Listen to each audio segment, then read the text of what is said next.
My mom jinxed me and she said, put a case on your phone. This happened like minutes ago. I've survived 2 years with this phone. You know what? During the end of the year, every single person on the planet sets an absurd amount of goals for themselves as to what they want to see for the next year. This is one of my goals, making videos again.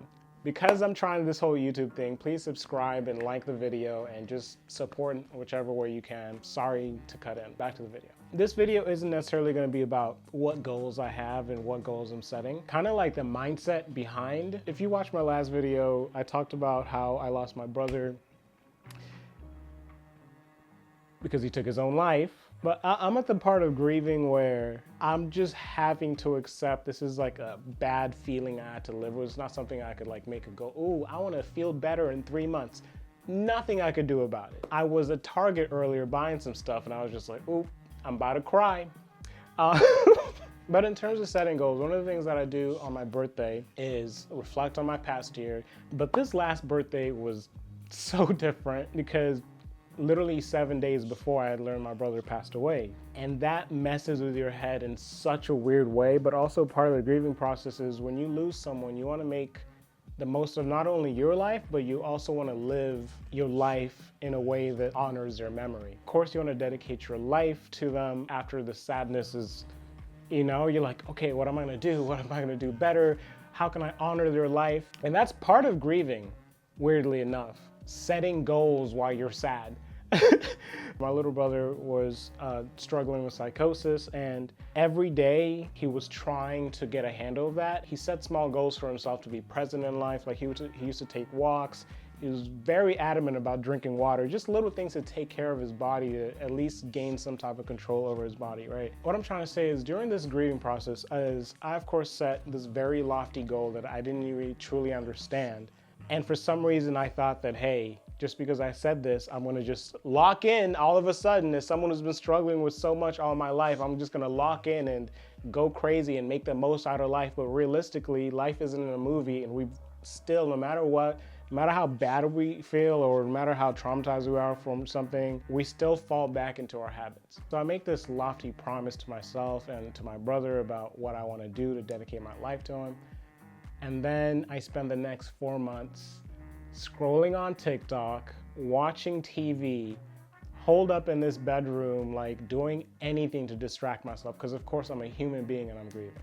In my case, I'm not going to be the first or last person to have some large, lofty goal that I don't even truly understand. And most people, when they set a goal, they want to do something grand and ambitious for themselves, or sometimes even for the people around them. But then the year starts and then we end up not doing any of those things, whether it's taking care of ourselves or doing something that's going to take care of someone else. It just falls further and further back in our heads.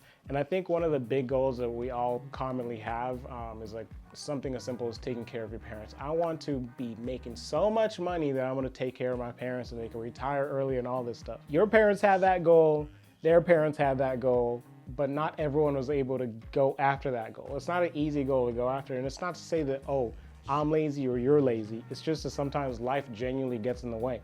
I'm in a position in life where if I'm not careful with how I'm grieving, it could really derail me in life. Luckily, I don't have like a drinking problem or a drug problem or something like that. I don't know, I get addicted to juice. I love juice. I love orange juice. Anyways, luckily, I'm in a position where I'm aware that I'm going through something very difficult. I have to take the small steps to make sure that I get through this in a healthy way.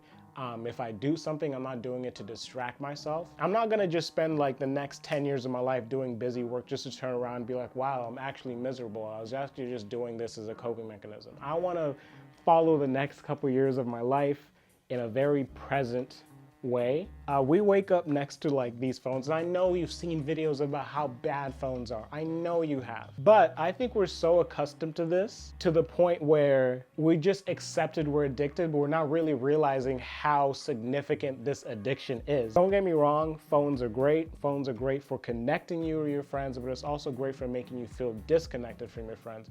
Phones are great for remembering and creating moments, but it's also great for taking you away from moments. At the end of the day, a phone could do a lot of things, positive and negative, but the greatest thing it could do for you is take away your time. And that's something that you're not getting back ever. I find it very funny that people could look at let's say someone like who's a drug addict, unfortunately. So look down on that person suffering from addiction and say, oh my God, this person's wasting their life. I have a job, I have a full-time, whatever. In the same sense, will average 7 or 8 hours of screen time per day, spending their life looking at things they don't even remember in the next hour. The reality is I'm not gonna be the first person to talk about screen time addiction. I'm not gonna be the first person to talk about productivity and how horrible your phone affects you and all of us. The problem I've made before, and a problem I'm sure we've all made before, is this whole idea of making a goal, but you don't really know why you're making it. I think it's kind of terrifying, the idea of spending so much time and effort and mental energy trying to accomplish something, and then you turn around and look back and you're like, why did I do this? This is cool, this is great, but why did I do this?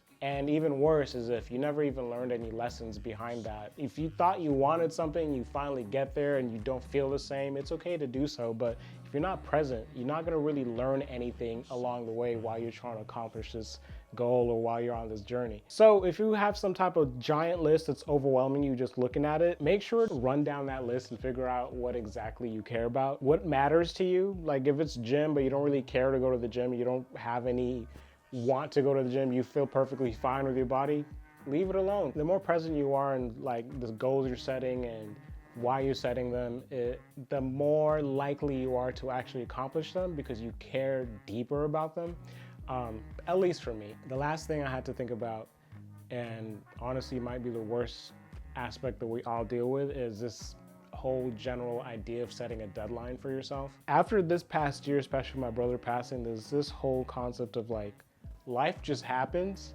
So the idea of setting a deadline to yourself is absolutely crazy. I'm lucky in my own way, you're lucky in your own way, we're all lucky in our own different ways, so that means we're all gonna get to our goals at different times. This idea of scrolling on the internet and comparing your life, like there's 20-year-old millionaires right now, it's easier and easier to make money on the internet. But if that's not what you care about, why would you set a deadline for a life that you don't want, that has to do with nothing that you want? I want to be a multimillionaire by so-and-so, but your job and your goal is to be a psychologist. I don't think you're gonna be a multimillionaire by the time you're 30. One of my goals is to start a company, a mental health company. Shocking enough, I talk about mental health, and especially after this year, shocking. Like that's my big goal for next year. I don't know how that's gonna turn out. I don't know. The idea is to just keep trying, let things surprise you, learn from it, and keep pushing. And that's just as a result of me being very intentional with what I want with my goals and where I want to be in life. All right, so that's it for me for this video. This series is called Good Mind. Hopefully every episode gets better, and I'm not just sitting in my room, but I got this cool ass light, so I had to use it. Have a good day. Happy New Year.